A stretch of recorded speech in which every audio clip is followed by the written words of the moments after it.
This particular episode, we'll be talking about loss and chaos, and I will be further explaining the meaning of the poem. And for those of you who are new to the channel, this channel is dedicated to individuals in abusive relationships coming out of toxic, manipulative relationships, and just grasping understanding of the thought processes, what was going on in the midst of, or even coming out of those cycles. But I wrote a book called Healing Waters, and it's a personal account of what I've gone through in the midst of toxic relationships, and how through the journey of me being in this toxic relationship, I found God and he helped me break those strongholds. So without further ado, we will get started. The second poem that I do want to talk about, this is probably like one of my favorite ones, okay? Because I went through seasons where I felt this way a lot. Just being lost, feeling lost in the midst of chaos and not knowing what to do. But I will go through and I would read it and further explain it to you guys in depth. So let's get started. Lost in chaos. Freedom is what I seek. Yes, I remember being in situations where I just wanted to be free. I wanted to be free. I did not want it to be bound, because being in a abusive relationship, you feel bound. You feel like you don't have a voice, you don't have a say, you can't advocate for yourself. So yes, freedom is what I seek. Trapped in a place. Depending on the situation that you are going through, you can feel trapped, or you could physically feel trapped if like you were being threatened. More so like, if you leave me, this is what's gonna happen, you know what I mean? So yes, definitely like seek safety in the midst, like if you are in a type of situation like that. I know, like, reach out to domestic violence advocates, organizations like in your area for help. They will definitely help you make a plan going forward and how to break or like get free, especially if you have children, right? So the third line is where the sun is darkened by the lonely moon. Oh my goodness. So I used to wake up, y'all. I used to wake up to like a bright sunny day, birds singing, like the clouds in the sky, but I didn't feel it. Like every day would literally feel like darkness. Every day would feel like darkness, like I'm in this abyss, right? Like I've been hurt and manipulated so bad. I've been abandoned and all type of things, like in the midst of like relationships and it's just darkness.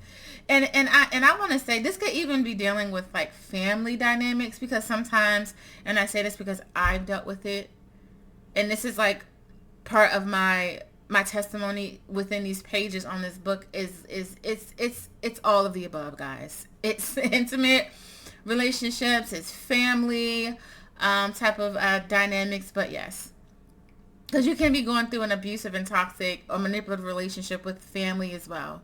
So I so understand. Afraid to reach past the possibilities. Afraid to reach past the possibility, like afraid to take a step.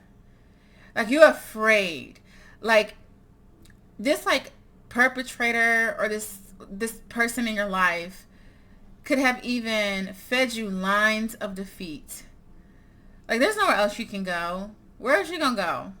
Who's gonna take you in? You don't know how to do anything. You don't have any skills. Like I've been taking care of you all these years. Like where you gonna go? You're broken. You have no self-esteem. Like, look at you. You look crazy. You know what I mean? Like, and that's just, I'm just keeping the language to a minimum, because I know it can get pretty hectic and pretty disrespectful. The language. I wonder who I am or even once was. Sometimes you get lost within yourself. Like you don't know who you are anymore. Like you have compromised so much, sacrificed so much, where you don't even know who you are. Like, how do we get here? How did we get here? Now at that point, you're lost in chaos. So much is going on around you. You don't know yourself. You can even have a fear of like getting to know yourself again. Sorry, guys.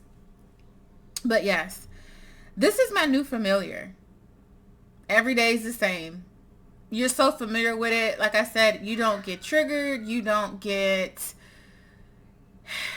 It's your new familiar, right? Validate me. And then in the midst of these like abusive and toxic cycles, you want to continuously be validated. Like your self-esteem is so low that you can't even pour into self. You need to hear somebody else tell you like you're beautiful, you're this, you're that.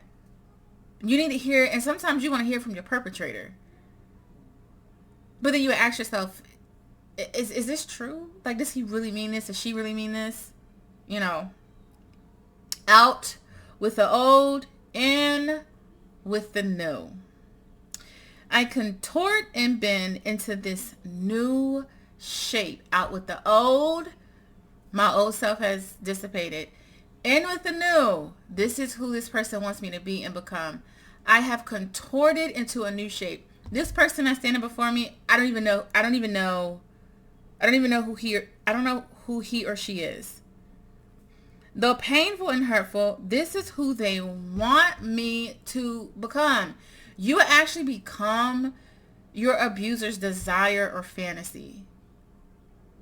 Now, when you get to that point where you are walking into a space of unfamiliarity, a space where you don't even know what this person is, right? And then the expectations that your abuser has over you are so high that you're in a space where like you feel like you could never reach that expectation. Like you're always striving in the midst of a relationship, striving, trying to please, striving, trying to appease. But like, what if I tell you, like, it's so hard to please people. It's so hard to appease people, right? Pleasing to the touch, I become who I am expected to. So that's another thing. They have this expectation that you have to reach. Okay, they have this like, you have to be this way, you have to say this thing, you have to wear this, you have to go, like, you can't go those places, you don't look at me that way. Why would you even say that to me? Turn away from me. Go, I don't want you in my presence. So they expect you to be a particular type of way, and when you adhere or step outside of that box, or even if like you see glimpses of growth, they try to diminish you. The cycles, guys. Then you become afraid to escape because you don't even know if you can survive. I'm sorry, guys. There's like a distant train. Oh my goodness. You're afraid to escape. And then it's, I am safe here. So then, because you're afraid of us to escape, you convince yourself that this is your safe space. Guys, like I said, this is some like heavy stuff to talk about, because I feel like so many people are in these situations where they feel like they can't let go. They feel like they're trapped.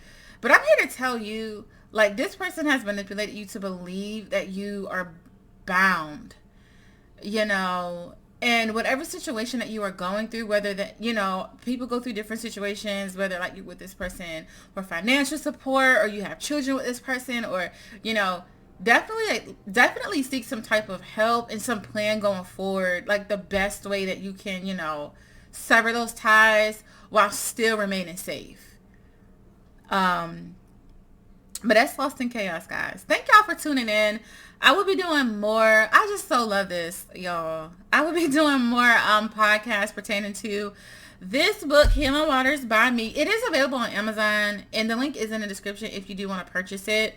But yes, guys, just like go with me on this journey, and hopefully I can add some clarity into like how you feel and like validate you, and just leave you with the notion that like you are not crazy and you are not alone. Okay, like, and you will get to a place in your life where you have enough confidence within yourself, and enough hope within yourself to let go. Stay tuned, okay? All right, I'll see you soon. Bye-bye.